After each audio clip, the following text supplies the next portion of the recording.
This podcast is brought to you by our friends at Alloy Health.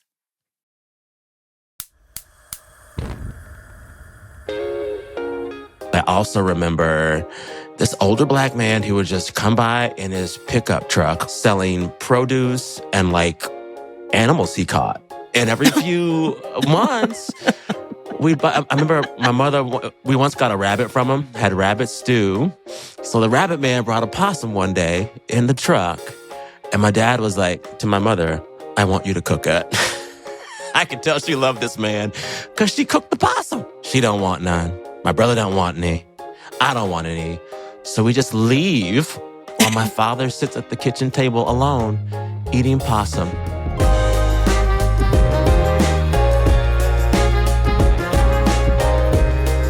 Hello, hello. Welcome back to Your Mama's Kitchen. This is a place where we explore how we are shaped as adults by the kitchens that we grew up in as kids. Of course, we're talking about food, but so much more. The arguments, the surprises at the stove, the way that we would eavesdrop on our parents and all the stuff that we perhaps weren't supposed to hear. I'm Michele Norris, and our guest today is Sam Sanders. He is an award-winning reporter and host of several shows, so you've probably heard him before.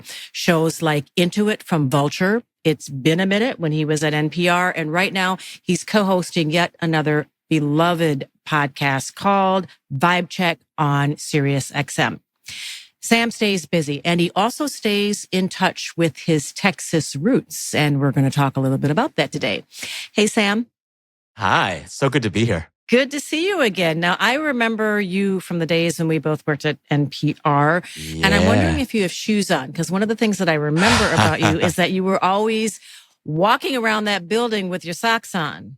Yes. I'm not wearing shoes right now. I somehow knew that would be the case. You knew it. Yeah, I always just I felt more comfortable when my shoes were off, which meant I worked better when my shoes were off. And then I got in the habit of wearing really fun, funky socks, and my colleagues would see them and be like, those are cool socks. It's kind of my thing. And most people would kick off their shoes maybe when they were at their desk. But you were like, walking all around over the building. Tiny Desk concert. Sam has no shoes on in the cafeteria. Sam with no shoes. So I'm glad you're comfortable today. Yes, very, very. It's an honor to be here. It's great to have you. It's great to have you. Well, you know how this show works. We always begin with that 6-word question. Tell me about your mama's kitchen. Let's go back to Texas.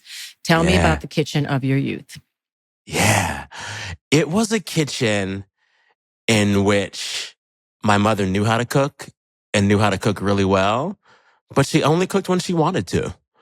You know, she was, So the kitchen was there, and a lot of times it was just not being used, and we were okay with that. So she was one of 6 kids from Birmingham, Alabama, grew up as a girl of the South, and all my aunts, I had 4 aunts and 1 uncle, they all knew how to cook. My mother knew how to cook, but she was also a working woman. She was a middle school principal, and her and my dad owned some small businesses. So she was always busy. So she didn't cook unless she just really wanted to. And I remember from an early age kind of admiring that. Like, she wasn't going to be stuck.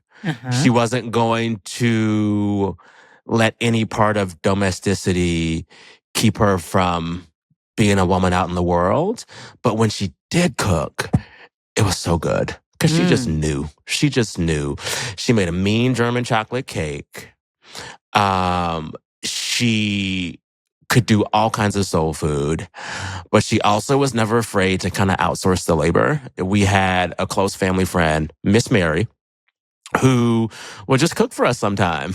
And so many times, Miss Mary would come over on a Monday, cook enough for all of us to have for the week, and it would just be the best, richest, most amazing soul food. So I think my first memory of my mother's kitchen was a space that was a part of her life but never got in her way, and a space that she wasn't afraid to share with other strong Black women. You know? But when she did cook, my God, it was good. I love learning about the culinary economy because we just talked to Lala Anthony recently, and she said her mom had someone who outsourced, she needed collard greens and she knew who she could call. There is this sort of secret underground economy for working folks and, in communities of color, people often are working folks, that you knew who you could call. Or if you didn't have time to make the German chocolate cake, you could call someone for a red velvet cake or a German chocolate cake or a pound cake. Or, if you had a holiday and you needed some fried chicken or you needed some fried fish or you needed some red beans and rice, you knew who to call. We had Miss Dorothy for chitlins once a year. And my brother and I would clear out of the house while my dad and mother ate the chitlins because I was just like, these things stink. But we had a chitlin I'm with lady. You on that. I'm stinky. You can snatch my soul sister license. I just can't do. I can't do it. I can't do it. Can't do it. And then we also we just called him the Rabbit Man. So we grew up outside of San Antonio, Texas, but in Seguin, this very small town. And my mother was a country girl, and my dad was even more country from East Texas. And in my youth, I also remember this older black man who would just come by in his pickup truck with like wood panels on the side, selling produce and like animals he caught. And every few months, I remember my mother, we once got a rabbit from him, had rabbit stew. And then one time, my dad was like to the Rabbit Man, do you have possum? Because I guess growing up in the country in East Texas, they would eat possum.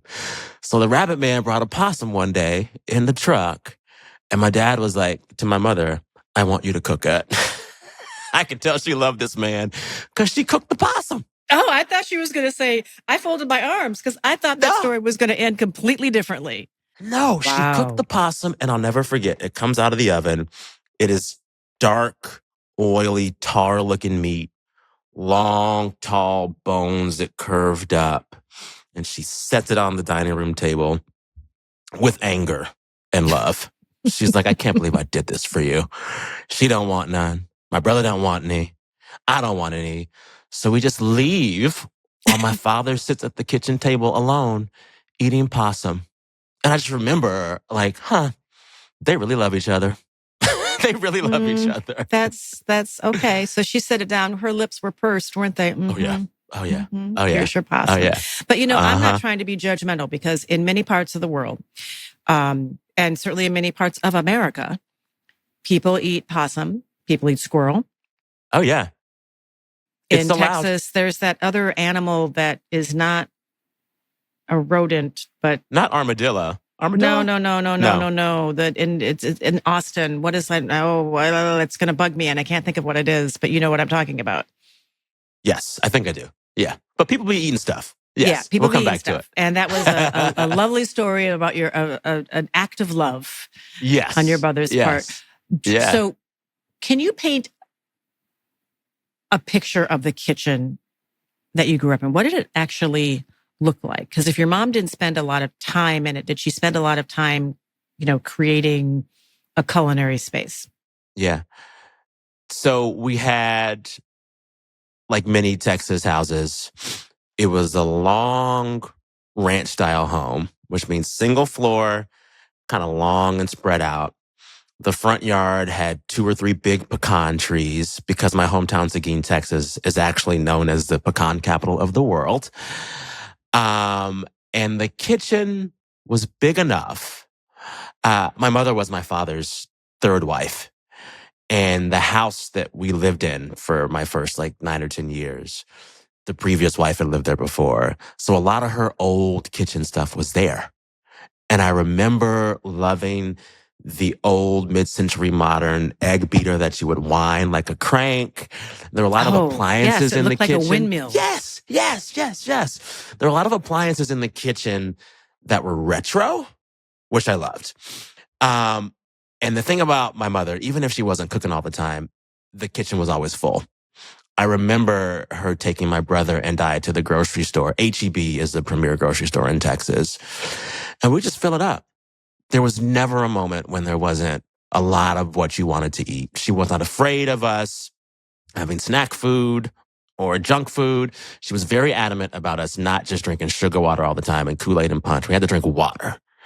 But besides that, the kitchen was full. And so It was a Even place of on, it bounty. was a place of bounty. It was a place of bounty. And it was a place where we were never afraid to fully live in like what we wanted and our desires. I was grateful to grow up in a family without a bunch of food hangups. In general, my mother and my father wanted us well fed, but they weren't doing a lot of things that I found out later that many young girls experienced or some families experienced, where the rationing of the food and the types of foods you could eat was a type of control. My family never used food as control, which I admired. But we also, And there's a go whole ahead. conversation about snacks also that Oh, keeps yeah, coming always up in our snacks. episodes. Whether you had access to snacks, whether you had snacks, people made friendships based on who had snacks in their cupboards. Sounds like you were a house where there was snacks in abundance. Snacks everywhere. Snacks everywhere all the time. And my brother and I, we just were like weird around food too. We both had strange cravings as children. My brother used to love butter, and he would sneak into the fridge under cover of night and chomp on a stick of butter. And my mother and father had He to didn't cut put the that butter off. on bread. He No, just ma'am. ate the butter. No, ma'am. He just ate the butter. And then I was really into intense tart or sharp flavors. So I used to just sneak salt. I also had a phase where I would carry around a little bottle of apple cider vinegar, like a flask, and just sip out of it.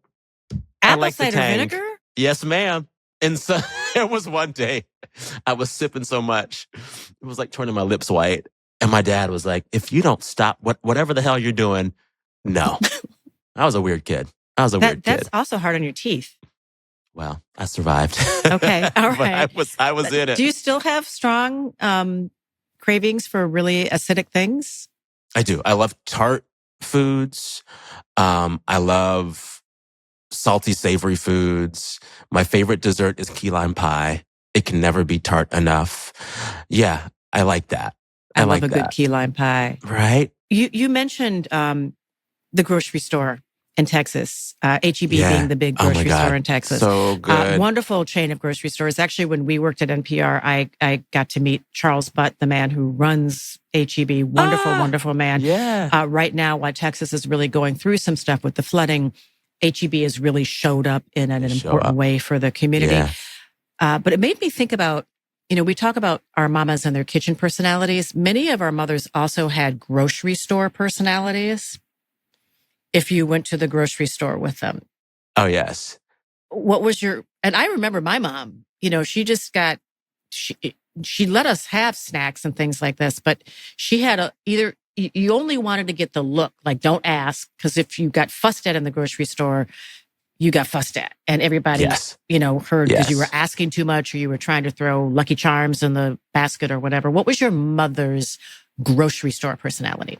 She pretended to be tough, but you could always get her to break. She did the whole black mom lecture. Don't look at nothing. Don't touch nothing. I ain't buying nothing for you. Blah, blah, blah, blah, blah. And then if you just be in the store and she's in a good mood and you made her laugh, you can get whatever you want. And I was a jokester. I was a prankster. And my brother and I, we were just silly.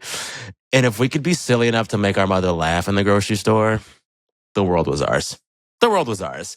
So she was always someone who could like fake the funk of like tough mom, but she wasn't tough. She really was she was a prankster. She'd do this thing when we were kids. She was a prankster too. Oh yeah. She was a prankster.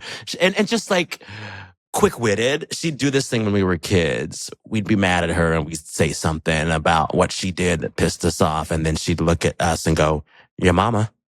It's like, you're talking about you're just like, she was just, her banter was insane. And from a very young age, I knew that the way to whatever I wanted from her was just to make her laugh. Yeah. But she was fun in grocery stores because like once we got her in a fun mood, we'd all just be bopping around that store acting goofy. She would do it. I remember sometimes like that's a lovely making up nonsense songs with her in the grocery store. Yeah. Were you strategic? And I asked this because I had two older sisters, and when we'd go to the grocery store, and grocery stores are set up so you go to the produce aisle first. And they were always like, don't start asking for stuff now. Save it. Yeah. For when You get to the Yeah. processed food or the stuff that you don't, that you don't think that they're going to say yes to. Did you and your brother have a strategy when you went to the grocery store? I think for me, it was always, can we get to the ice cream aisle? Can we get some ice cream? In Texas, Bluebell ice cream was king. So I always wanted Bluebell vanilla. But my mother loved Haagen-Dazs butter pecan, which was classic. And what I didn't know until adulthood, part of why a certain kind of Black person loves butter pecan ice cream is because we weren't allowed back in the day to have pure vanilla. So we had to have something else that wasn't quite. My mother loved it. So I remember waiting to get to the ice cream aisle and just like wanting this one, that one, that one, this one, and also, you know, Bluebell vanilla. So that's what I would hold out for. Wow. That was So my thing. Sam mentioned something, and this is a little bit of a syllabus if you're watching or listening to this. So you should actually go look up at the history behind butter pecan ice cream. That came up in our conversation with Michelle Obama. My father loved butter pecan ice cream. Oh yeah, It was like a it. staple in most Black Yes. households, butter pecan ice cream. Yes. And it wasn't until I was, fully an adult that I learned the history of butter pecan ice cream. It was this wild thing where Black people were not allowed to eat vanilla ice cream. Which crazy, is so ridiculous. Crazy. It's So anyway, it's worth going. Finish this episode, but go and then look that up because it's kind of a crazy chapter in American history. Tell me a little bit about your parents. Your mother, you said, is from Birmingham, Alabama. Your father is actually from East Texas, ranching background. Tell me a little bit about them. Yeah. So my mother from Birmingham, one of 6 kids, came out to Texas for college and just stayed. Met my father in her first year or two of teaching, and they got married. My father was much older, and my mother was his third wife, but he had spent an entire life as a rancher and doing things kind of adjacent to that before he got his own ranch, which he ended up, I think it was like 200 acres of land. At its peak, 300 head of cattle. We'd go to the farm every weekend or so, but he had folks that worked it. But he also spent a lot of time in his younger years as an extension agent for the Texas Department of Agriculture. So he was a master farmer and rancher that went around helping other farmers and ranchers do it better. So his craft for decades is that. An extension agent. They are employees of the state, and their job is to help farmers and ranchers do it well and to do it better and to make more money. So that was his job. And he would tell these stories of how, like, he was working for the state in a time when the state was still very segregated. So he was only supposed to work with Black ranchers and Black farmers, and the white ones would do that over there. And there was a little integration happening, and he was part of it, but it was just it was still very racist. And when he would talk to my brother and I with that legacy informing his advice for our lives. I remember him saying when I was a kid, and he meant it. And I had a bunch of white friends. The school I went to, this Catholic school, it was all kinds of kids. I had white friends, Latino friends, Asian friends, all kinds of friends. But he said to me when I was maybe 8 or 9, he said, Sam, you can be friends with white people, but never trust them. And the way he said it, I just felt years of pain in those words. So he was a jolly, happy man who loved to joke as well, but he had seen a lot of stuff. And I just remember that I was honored to grow up in a house with a man who had seen that much. When I was born, my father was 70 years old. So he was born in 1914. He lived through both world wars. He was an adult before integration. And so I just remember knowing that, behind those eyes was a whole history. And I wish in hindsight that I would have just sat him down more and said, tell me the stories. Please tell me the stories. But yeah, they both were fully in love. They were enterprising. Besides my mother being a principal in a middle school, and my father being a rancher who had really outsourced that labor at his age, they both owned 2 small businesses, a daycare and a funeral home. What a weird combination. But another kitchen that I got to experience in high school, they let me work in the daycare. And our cook, Miss Mary, also the family friend, she took a liking to me. And so for one summer, I was just Miss Mary's assistant, which means I sat in the kitchen with her while she cooked and we gossiped. And then I got to try everything first. And she taught me some really amazing recipes. So when I think of like my parents and my food lineage, Miss Mary's right there. I'll never forget, and I still make it. She taught me how to make good cornbread. And the secret is more vegetable shortening than you think is appropriate. The limit doesn't exist. Oh, okay. I thought you were going to say more butter, but vegetable shortening. Oh, yeah. Gives it a little density? Yeah. It's heavy. She would add sugar to make it sweet like cake. She would mix in some of the shortening in the mix. And then when it was in the pan, she'd melt some more shortening and just drizzle it on top. It was so rich. It was so rich, but I loved it. I've rambled on and on now. Sorry, I've kind of lost the plot, but that's okay. Yeah. That's all right. But I love hearing about secondary kitchens because sometimes they're, kitchens that you worked in, church kitchens, your neighbor's kitchen, your auntie's kitchen, your grandma's kitchen. So that's another kitchen that was really important to you. What? Tell us your parents' names.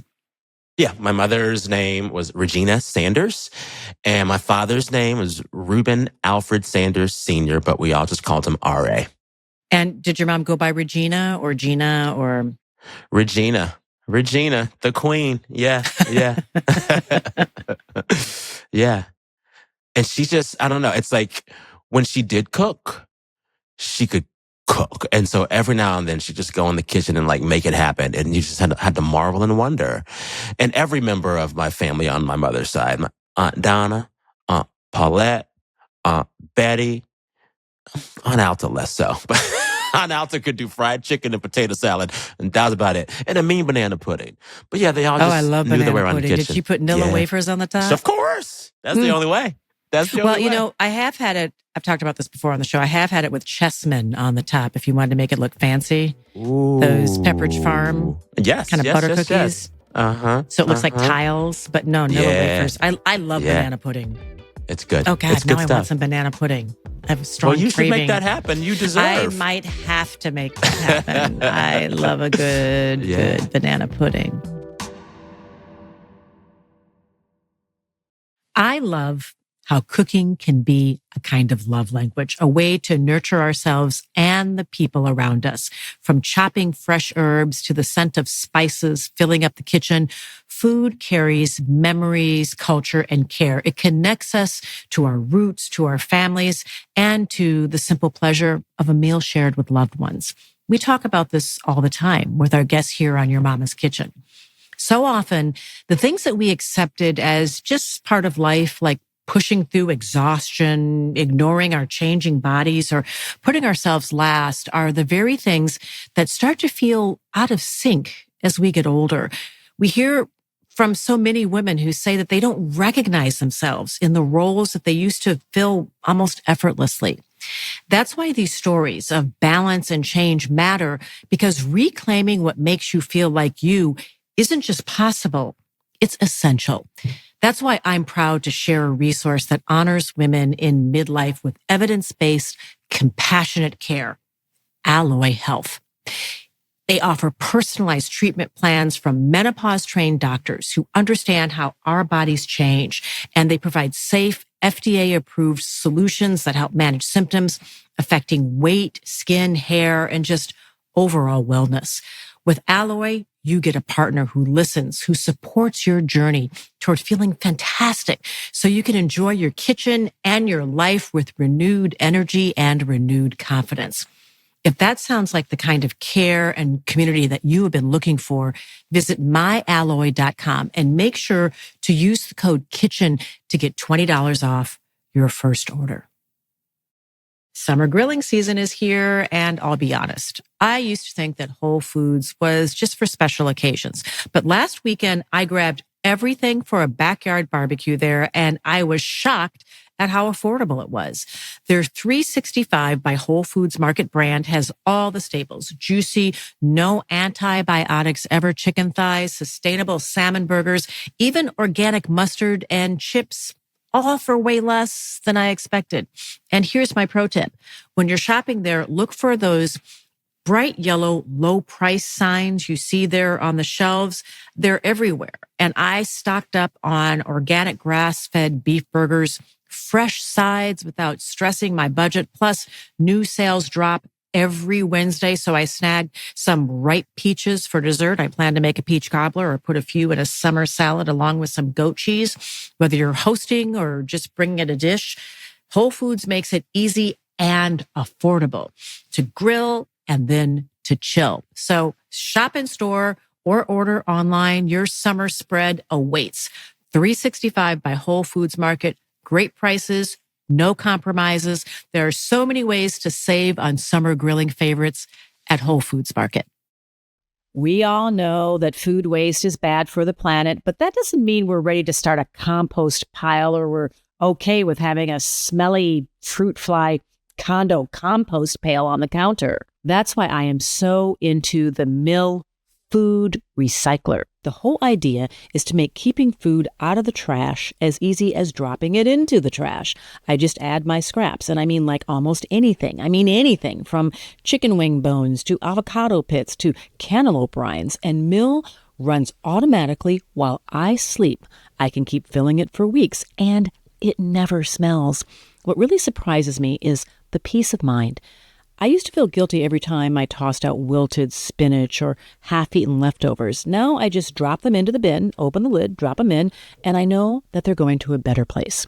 You can use the grounds in your garden or feed them to your chickens, but me, I have Mill get them to small farms for me so farmers can grow more food. You just send those grounds off to farms in little boxes that Mill can provide, and they will turn that back into real food for real animals. That's such a good feeling. It's a full circle moment that I didn't know that I needed. You can have your own full circle moment. Try Mill risk-free and get $75 off at mill.com/YMK podcast. That's mill.com/YMK podcast.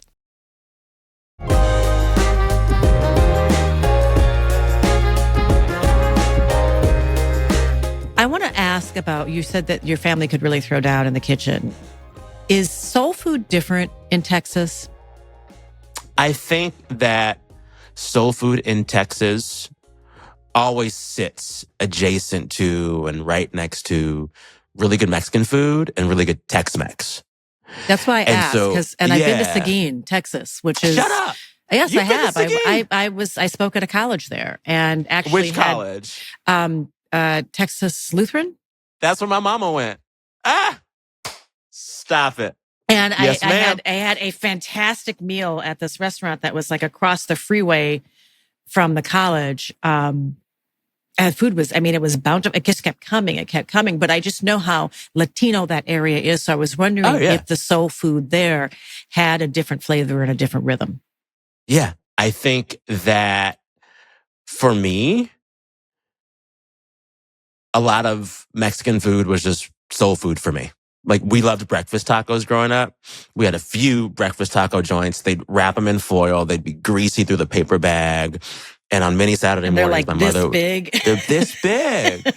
And my mother would take us on Saturday mornings to get a bunch of great breakfast tacos and these humongous lemonades. And for me, that was no different than soul food. It had soul. It was good. It was rich. There also was this, I think barbecue merged the worlds of Mexican and Tex-Mex food and soul food, because so much of barbecue feels historically Black. But in Texas, you had Latino grill masters and Black grill masters, and the barbecue would have sides that include like refried beans, you know? So there was this wonderful melding. So when I look back on it, I see like this Venn diagram of soul food, Tex-Mex, and barbecue. And it's all this wonderful Texas version of like heritage food, if that makes sense. Comfort food. You know, I grew up in the San Antonio area, and San Antonio is, I think, like it's almost for me like the crossroads. You know, Texas is not quite south, not quite southwestern. It's just Texas, and San Antonio is pretty much smack dab in the middle. You go east, it begins to feel like the Deep South. You go west, it starts to feel like New Mexico and the Southwest. And we sat there right in the middle. So we were able to get all of it together. So for me, if I had to like put a label on it, all of it was this like wonderful mishmash that blended together in amazing ways. Like I remember, having barbecue with tres leches cake. You know what I'm saying? Mm-hmm. Mm-hmm. Just like all the things together, which is part of why I think I love LA. LA is a food culture that's very much like that. The cultures just bump up against each other and you get these really amazing food creations out of it. Well, in San Antonio and in Seguin, you also have a large German presence. We do. We did kolaches as a kid. A lot of kolaches. We had a lot of in hindsight, like a lot of the sausage that was accompanying the barbecue was German influenced. And so all that was there too. You know your stuff. I love San Antonio. If there's ever a reason to go there, I'll raise my hand. And the German potato salad, which is different than... What's that like? It's hot and it has bacon in it. No, ma'am. This is one thing that my family was just like, there's one way to do potato salad. And my Aunt Alta would always make it. And I would tell her. Isn't this funny? There's one person in the family that makes the potato salad. She makes the potato salad. And she knew when she was making it, Sam wants his with no eggs. So she'd make the potato salad. She'd hold off on the boiled eggs until I got my little portion. I don't like the texture of a boiled egg. It's a weird. It's not even. It's a weird bite. Do you not eat boiled eggs in life? No egg salad for you. No. Love a scrambled egg. Sorry, it's triggering. Sorry, never got it. We'll just move along. No, it's okay. I should work on that and get through my boiled egg trauma. But yeah, my Aunt Alta would make me a special little batch of egg-free potato salad. Oh, Sam, they loved you. They really did. They loved me, and they indulged me. I think when I was 12, I was just like, I want to try to cook. And I remember going in the kitchen, making a mess and a fool of myself, and my family sat there and just ate it.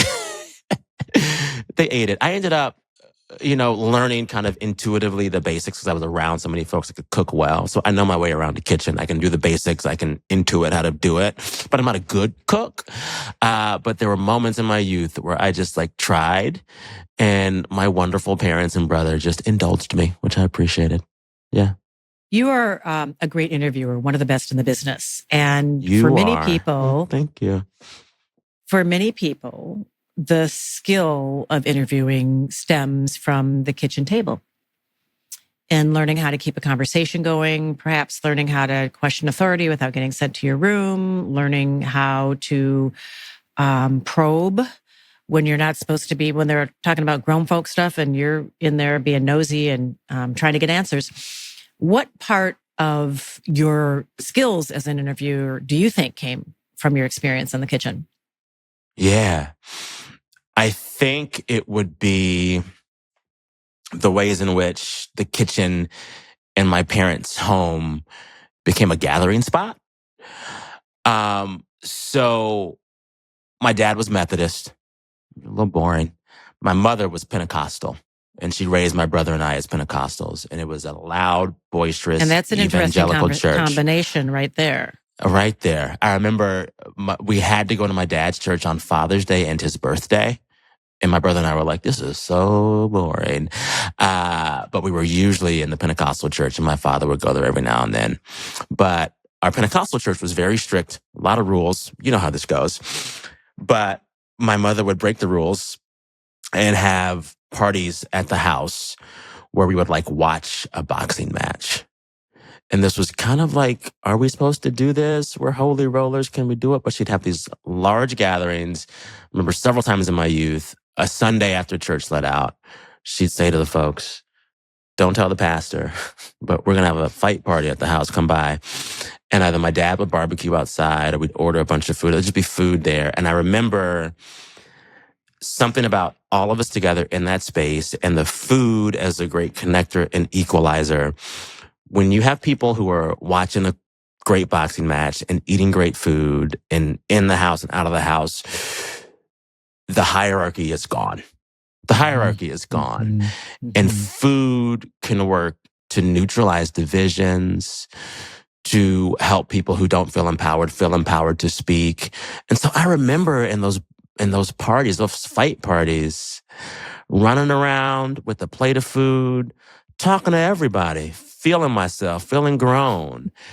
And I think when I think of like the ways in which food can connect, I think about the ways in which a good gathering with good food, it allows divisions, barriers, and hierarchies to fade away. And I admire and appreciate my parents for creating spaces where I was able to have that experience as a kid. You know, you need a certain fearlessness to be a good interview. You can't be scared of who you're talking to. You can't, because you're not going to be able to talk to them. And so many of the best moments of my life that centered around food and gathering instilled a gregariousness and a certain fearfulness that I appreciate. When I'm in a kitchen with good food and good people, I'm unafraid. So do you imagine when you do an interview that you're not in a studio, that maybe you're at a kitchen table and the two of you are just talking over coffee Yes. or over ribs Yes. or over food? Yes. Yes. I want to imagine that we're at a good kitchen table or outside next to a good smoker or at a bar over happy hour. Something about the act of ingesting food, drink, whatever, while you're talking, it just greases the wheels. And now that I think about it, how can I get food and drink into my interviews? That could help. Not Or at good least for the imagine mic, it, the mouth right? noises. At least imagine it. Yeah, for sure. Yeah, but I mean, we're our freest, I think, sometimes in and around a kitchen. You know this. Yeah, Yes, yes. yeah. What was your toughest kitchen memory? Because kitchens are often, I always say it's where we have our loudest laughter, but our saltiest tears. Yeah. I didn't realize how tough it was until many years later. But I had this lovely, poignant moment with my mother in the kitchen after she had a massive stroke. So I've been telling you all these stories about my fun, gregarious, outgoing parents. But when I graduated high school, right after that, both of them got really sick. I finished high school in early June of 2002. By July, my father had gone into the hospital with what would end up being end-stage renal failure. And in that same summer, while I was helping care for him, my mother had a massive stroke on September 10th, 2002. And I'll never forget, it was the day before 9/11's anniversary. And the stroke paralyzed her entire left side. She would be bedridden until she died 21 years later. I took a year off to help them. My father ended up passing away at the end of that year. I closed down the family businesses. I became my mother's primary caregiver. She was in and out of facilities. And, I began the work for years with help from family and friends of doing the caretaking. And in the midst of me being her primary caregiver, there was a lot of anger and tension because her life had changed forever, as had mine. And there were just hard, bad feelings around all of it. But we had one really good day where she said to me, "I want you to make some smothered chicken." And I said, "Miss Ma'am, I've never made smothered chicken. I'm not sure I've ever seen you make smothered chicken. We can try, but you got one good arm and I don't know what the hell I'm doing." And she said, "I know how to do it. My mother taught me." So she tells me what to buy. I go to H-E-B and I come back and she's like, "Here's how you do it." And with a stroke patient, they are really emotionally volatile. They can't help it. Parts of their brain that used to control emotions are gone. So she'd have these epic mood swings and anger and laughter and tears and up and down, an emotional roller coaster. But in this moment, showing me her mother's smothered chicken recipe. She was so lucid and she was so giving and she was so maternal. And I remember her telling me how to do it. She was sitting in her wheelchair. The left arm wouldn't move, but the right arm did. And she was a conductor. And she walked me through how to make the smothered chicken. And I made it. And it was so good. It was so good. And the moment was so good because for an hour and a half, she forgot she was sick. I forgot how much it hurt. And this food gave us this moment above the fray. I'll never forget it. I haven't made smothered chicken since then, but when you hit me up to do this show, I said I have to find that recipe because I've never forgotten it. And I called my Aunt Betty, who was my second mother, who really stepped in for me after my mother got sick. And I said, would you happen to know a smothered chicken recipe? She said, of course. She wrote it out for me in 2 minutes, and that's what I shared with your team. Yeah. And now what I look forward to more than anything the next time I see her is making smothered chicken with her. I have seen a lot of pain in my parents. For that first 18 years of my life, there was so much joy. And then they suffered. They suffered a lot. It hurt, and I know it hurt them. But I remember, and I'll never forget, throughout all of it, a kitchen and good food and coming together around it. It took you out of the pain for a little bit. It took you out of the pain.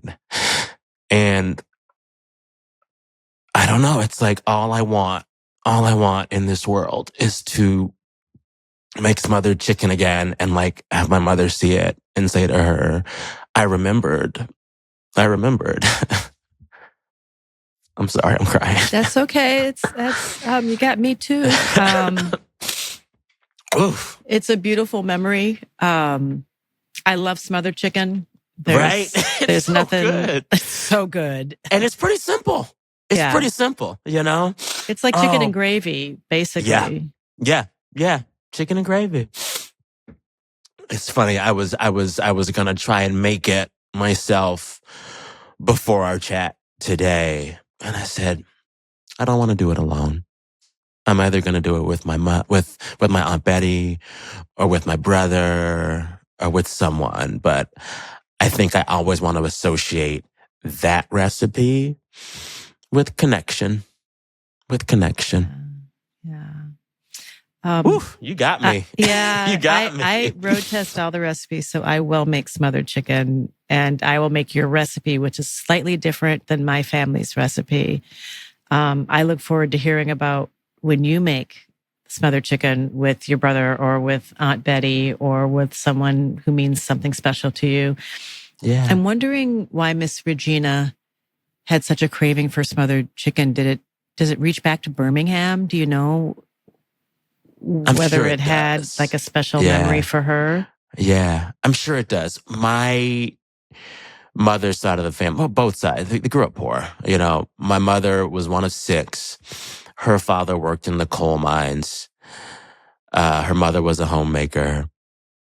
And so every day, my grandmother, my mother's mother, she cooked 3 square meals for 7 people every day. And so I know that my mother's young life was just like watching that all the time and helping out and learning. So I think when she came to me to make smothered chicken, she was directly channeling the maternal energy of her mother and sharing that with me. So much happens to the power dynamic between a mother and a child when the child begins to have to care for the mother. I was the adult. I was taking care of the bills, getting to the doctor, changing her diaper. I was in charge. I was driving her around.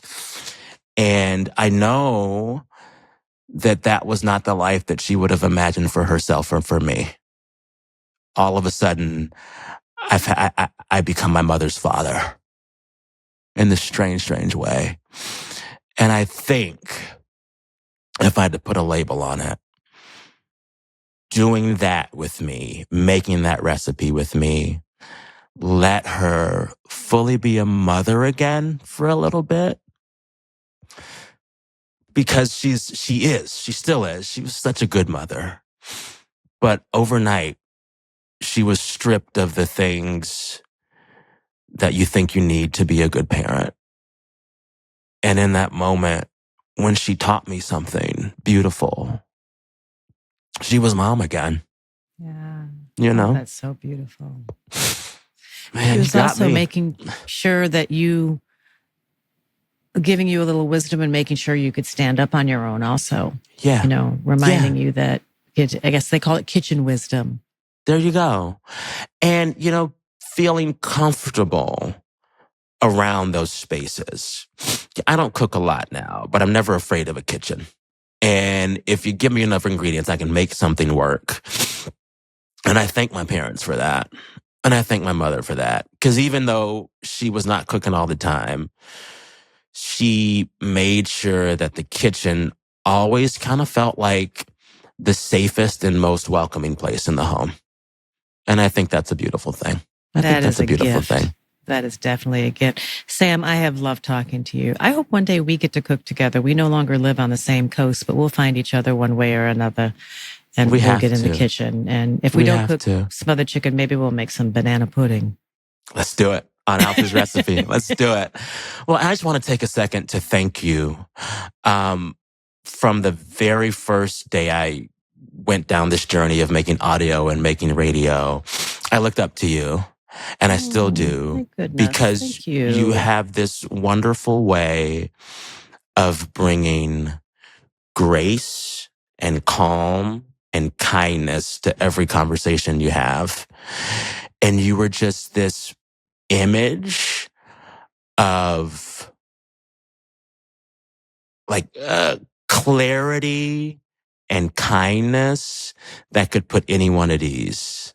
I remember hearing your voice in those interviews, and I remember saying, I don't think I've ever heard an interviewer as smooth as this.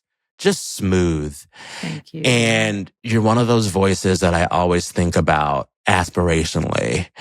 And I just admire you so much. And yeah, I never said it when we were in the same building together, but seeing you there doing what you were doing inspired me, and I know so many other young people of color in that building. So thank you. Thank you. It was a different kind of kitchen. I'm going to return this to you, because I remember not just that you were walking around without socks, but I remember at NPR that you moved. NPR has, it has a sound. And it has a culture that many people have to adjust to. And one of the things I so admired about you is that you did not adjust to the culture. You were covering politics in a different way, with a different voice, with a different lens. And I had so much respect for that. So I wish I had a chance to say that more of that to you, to give you the attaboys that you deserved in that moment. And I knew that you were going places. And I listen with pride to all of your shows, and you stay busy. Trying. I love the way that you also create spaces for people to interact, for your audience to actually interact with you. So even though we were like ships passing in the night, we only worked together briefly at NPR for a hot minute. Yeah. As you say, it's been a minute. It was a minute where we worked together. But I still claimed you. And, and I'm so proud of all you have done. And you're not done yet. So not done yet. Got to keep working. Keep building that empire. This made my day. I'm so glad that you made time for us. I have loved this conversation. This was so edifying for me. Thank you for making the space and for doing what you do. I'm like, it's only 9 a.m. here now. And I'm like, oh my God, I feel alive. And this was a wonderful, emotional moment. And it's going to make the whole day bright. I appreciate you. Thank you. Thank you, Sam. Whew, I love that conversation. And I love the idea of kitchen wisdom, that the kitchen being a place, a special place where we can give a certain part of ourselves in a way that's different than almost any other room in the house. Sam's story reminds me of how time spent with family is so precious. And that is why, it's one of the reasons why I am so happy that Rivian has sent me a R1S so I can do just that on long road trips with my family. My kids are adults. They have grown and flown and moved all over the world, but we still get together. And one of the ways that we get together, that we spend time together outdoors, is on road trips. And even in a Rivian, we're able to still take the kitchen with us because the Rivian comes with a kitchen attachment that you can put on the tailgate. And it's actually a stove top with a prep surface and a 2-burner induction stove. And we're able to take the kitchen on the road. And now I'm going to be thinking about how, when we do that, how I can use those opportunities to impart a little bit of kitchen wisdom with my now adult children. Just want to remind you, if you're listening or if you're watching, that our inbox is always open because we want to hear your stories, your memories, your recipes, your epiphanies, maybe some thoughts on some of the previous episodes. So make sure to send us a voice memo or a video, and you can send that recording to YMK at Higher Ground Productions. And there may be a chance for your voice to be heard on one of the future podcasts or your video to be used on one of the spots that we do on YouTube. If you want to try making Sam's smothered chicken, and if you've listened to this conversation, I certainly understand why you would want to do that. You can find that recipe at our website, yourmamaskitchen.com. And while you're there, you'll find all the recipes for all the previous episodes. Thanks for being with us. Make sure to come back soon. We're always serving up something delicious. Until then, be bountiful.